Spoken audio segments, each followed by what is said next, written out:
तुमच्या आयुष्यात अडचणी थांबत नाही आहेत का? पैसा येतो पण टिकत नाही. मन कायम अस्वस्थ राहतं. तर हे संकेत आहेत महादेव तुम्हाला आपल्या जवळ बोलावतात. ओम नमः शिवाय. हर हर महादेव. नमस्कार भक्तांनो. आजचा हा व्हिडिओ शेवटपर्यंत नक्की पहा. कारण शेवटी मी असा एक महाउपाय सांगणार आहे जो केल्यावर महादेवांची कृपा लगेच सुरू होते. परंतु त्यापूर्वी जर तुम्ही माझ्या चॅनलवर नवीन असाल तर चॅनलला सबस्क्राईब करायला विसरू नका. त्याचबरोबर महादेवांची महाशिवरात्र येत आहे तर महाशिवरात्रीविषयी महादेवांची पूजा अर्चना कशी करावी, कोणत्या चुका करू नये, त्याचबरोबर कोणते उपाय केल्याने आपल्या आयुष्यातील अडचणी ह्या दूर होतील व आपले आयुष्य हे सुरळीत चालेल, या सर्व गोष्टींच्या व्हिडिओंसाठी माझ्या चॅनलला सबस्क्राईब करा आणि हा व्हिडिओ शेवटपर्यंत पहा व व्हिडिओ आवडला तर व्हिडिओला लाईक देखील करा व जास्तीत जास्त लोकांसोबत शेअरही करा. हा व्हिडिओ खास असणार आहे कारण या व्हिडिओमध्ये मी तुम्हाला महादेवांची ही महाशिवरात्र का साजरी करतात, या दिवशी आपल्याला काय उपाय करायचे, पूजा कशी करायची, सर्व काही सांगणार आहे. त्यामुळे महाशिवरात्री का साजरी करतात? पुराणानुसार आजच्या दिवशी भगवान शंकर आणि माता पार्वती यांचा विवाह झाला. काही शास्त्रांमध्ये सांगितलं आहे याच रात्री भगवान शिवांनी विष प्राशन करून संपूर्ण सृष्टी वाचवली होती. म्हणजेच ही रात्र आहे त्यागाची, तपश्चर्येची आणि कृपेची. आता आपण महाशिवरात्रीचं महत्त्व थोडक्यात जाणून घेऊ.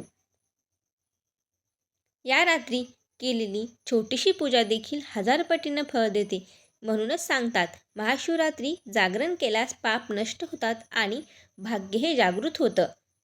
आता आपण महाशिवरात्रीला करायचे असे एक महाशक्तिशाली उपाय पाहणार आहोत जे केल्याने तुमचे आयुष्य हे नक्कीच बदलून जाईल. तर सर्वात प्रथम उपाय म्हणजे आपल्याला सकाळी हा उपाय करायचा आहे. यासाठी तुम्हाला सूर्योदयाच्या आधी उठायचे आहे. आंघोळ करून स्वच्छ कपडे घालायचे आहे. शिवलिंगावर आपल्याला जल अर्पण करायचे आहे, दूध अर्पण करायचे आहे, त्याचबरोबर बेलपत्र देखील अर्पण करायचे आहे आणि ओम नमः शिवाय या मंत्राचा 11 वेळा जाप करायचा आहे. हे केल्याने तुमच्या घरातील नकारात्मक ऊर्जा ही पूर्णतः निघून जाईल व सर्व काही सकारात्मक घडायला सुरुवात होईल. हा झाला पहिला उपाय. आता आपण जाणून घेऊया दुसरा उपाय जो की तुम्हाला रात्री 12 वाजता करायचा आहे. हा उपाय फारच प्रभावी आहे. यासाठी तुम्हाला एक दिवा घ्यायचा आहे. त्या दिव्यामध्ये तिळाचं तेल टाकायचं आहे आणि शिवाच्या फोटोसमोर म्हणजेच महादेवांच्या फोटोसमोर किंवा महादेवांच्या शिवलिंगासमोर बसून तुम्हाला तुमच्या मनामध्ये तुमची इच्छा सांगायची आहे आणि म्हणायचे आहे, हे देवाधिदेव महादेवा, माझ्या आयुष्यामध्ये असलेले दुःख हे आता मी तुझ्यावर सोपवत आहे. माझ्या आयुष्यामधील प्रत्येक घडणारी गोष्ट ही मी आता तुझ्यावर सोपवत आहे. तूच आता करता धरता आहेस, तूच माझ्या आयुष्याचा शिल्पकार आहेस आणि आता सर्व काही मी तुझ्यावर सोडले आहे. तेव्हा महादेवाला अशी प्रार्थना केल्यानंतर महादेव नक्कीच तुमची प्रार्थना ही ऐकतील. आता हे झाले महाशिवरात्रीच्या दिवशी आपल्याला काय करायचे आहे व कोणते उपाय करायचे आहेत त्याबद्दल. आता आपण जाणून घेणार आहोत महाशिवरात्रीच्या दिवशी आपल्याला कोणत्या चुका करायच्या नाही. तर महाशिवरात्रीच्या दिवशी आपल्याला बेलाचे पान हे तोडायचे नाही.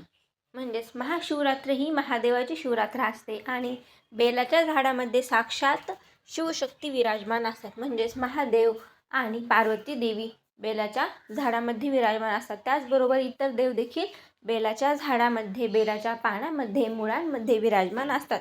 त्यामुळे महाशिवरात्रीच्या दिवशी चुकूनही बेलाचे पान हे आपल्याला तोडायचे नाही.